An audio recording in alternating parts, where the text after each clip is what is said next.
اعوذ باللہ من الشیطان الرجیم، بسم اللہ الرحمن الرحیم۔ خاور نعیم ہاشمی آفیشل میں آپ کی خدمت میں سلام پیش کرتا ہوں۔ ناظرین، ہم آج باتیں کریں گے اداکار محمد علی کی۔ محمد علی صاحب کی میرے ساتھ محبتیں۔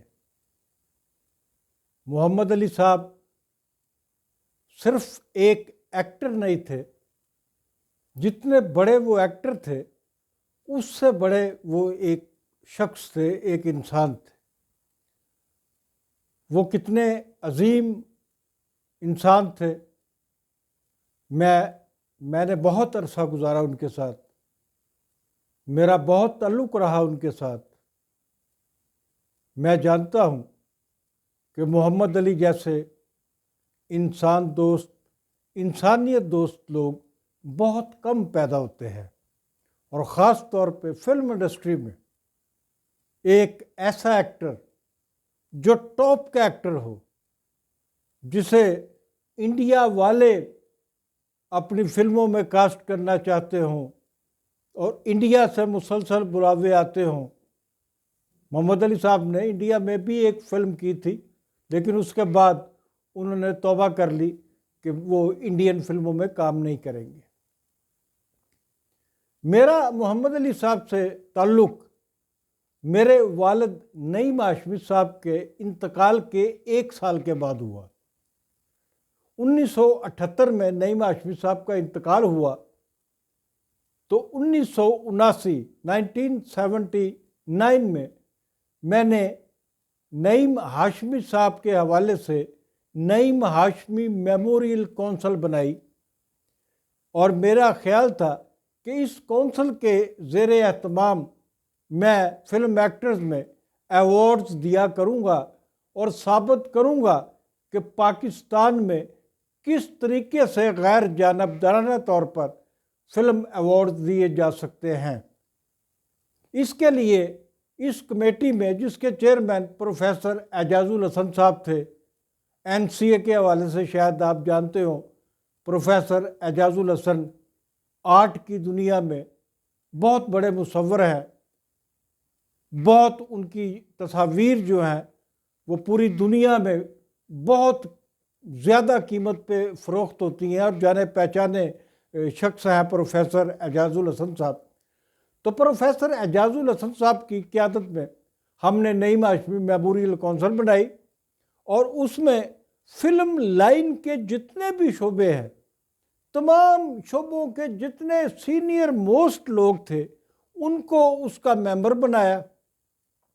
اور اس کے بعد فیصلہ یہ ہوا کہ یہ جو ایوارڈ دیا جائے گا یہ نعیم ہاشمی میموریل کونسل کے زیر اہتمام تو ہوگا، لیکن اس کا نام ہوگا M اسماعیل ایوارڈ۔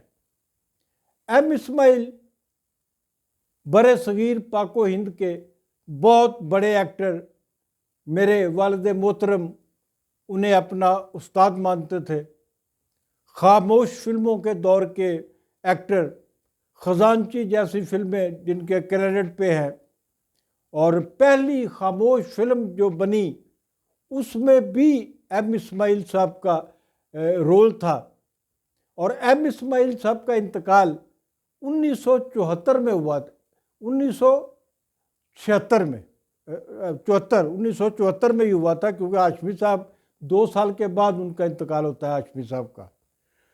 تو M اسماعیل ایوارڈ کے لیے ہم نے کمیٹی نے میٹنگز شروع کی۔ میٹنگز شروع ہوئیں تو اس میں ہم نے ایک ایوارڈ رکھا، ایکٹر آف دا ایئر، سال کا سب سے بڑا ایکٹر۔ تو یہ اعزاز ملا اداکار محمد علی صاحب کو۔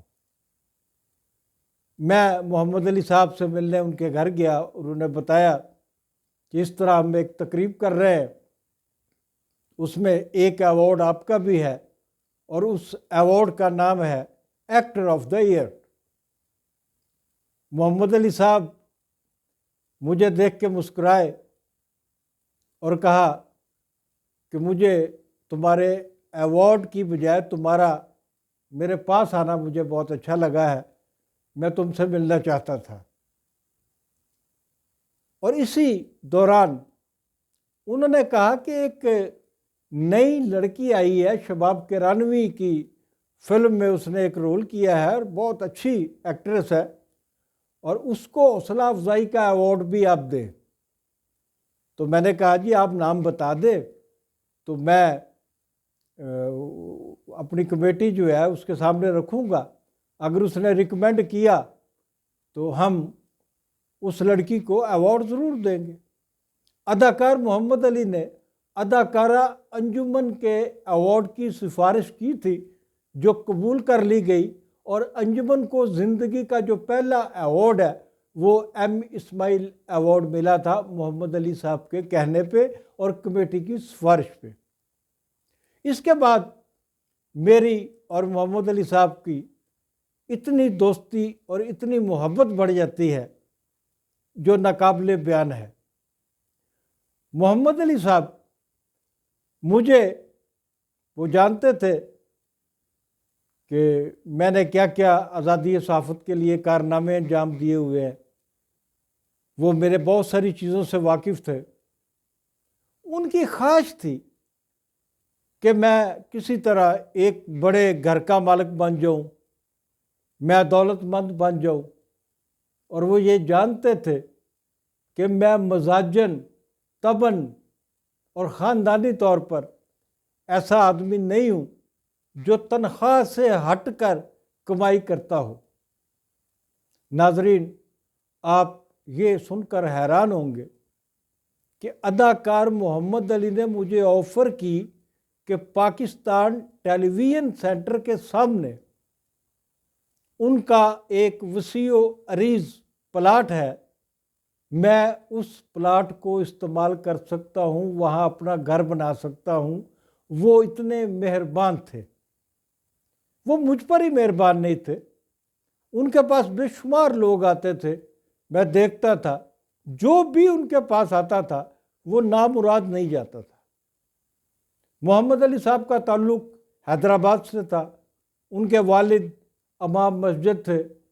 محمد علی صاحب نے جو اپنی جوانی ان کی تھی پروان چڑھے، وہ مسجد کے اوپر جو مولوی صاحب کا گھر ہوتا ہے وہاں پر انہوں نے پرورش پائی تھی، اور لاہور میں وہ ایکٹر بننے نہیں آئے تھے، محنت مزدوری کرنے آئے تھے۔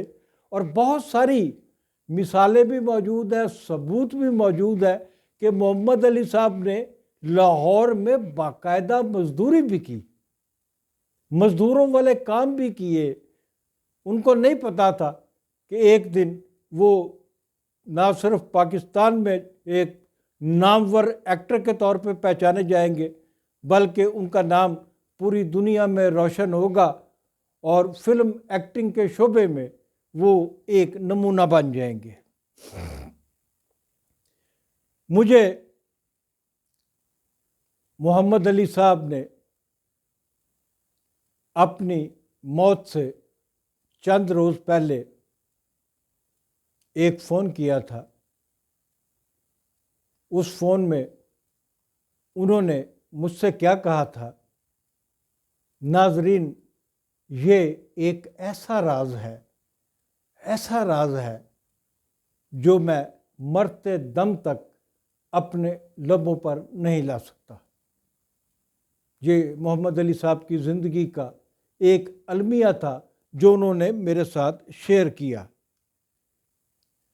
محمد علی صاحب کتنے انسان دوست تھے۔ انہوں نے مجھے کہا کہ اداکار رنگیلا صاحب شریف کمپلیکس میں زندگی اور موت کی گھڑیاں گن رہے ہیں، تو تم اپنا پروگرام کرو، میرے ساتھ چلو، اور شریف کمپلیکس میں چلتے ہیں اور وہاں ان کے ساتھ وقت گزارتے ہیں۔ وہاں محمد علی صاحب بھی تھے، وہاں نشو بیگم کو بھی بلایا گیا۔ رنگیلے پر ایک طویل دورانیے کا پروگرام بنایا گیا جو جیو ٹیلی ویژن پہ چلا بھی، اور نشو ان کے سرہانے کھڑے ہو کر وہ دو گانا گاتی ہے جو فلم میں اس نے رنگیلے کے ساتھ گایا تھا، وہ سب تو سونیا۔ جب وہ گا رہی تھی تو رنگیلا کی آنکھوں میں آنسو تھے، اور یہ محمد علی صاحب کا کمال تھا کہ انہوں نے رنگیلا کو بھی جو بستر مرگ پہ پڑا ہوا تھا وہ گیت گنگنانے پہ مجبور کر دیا۔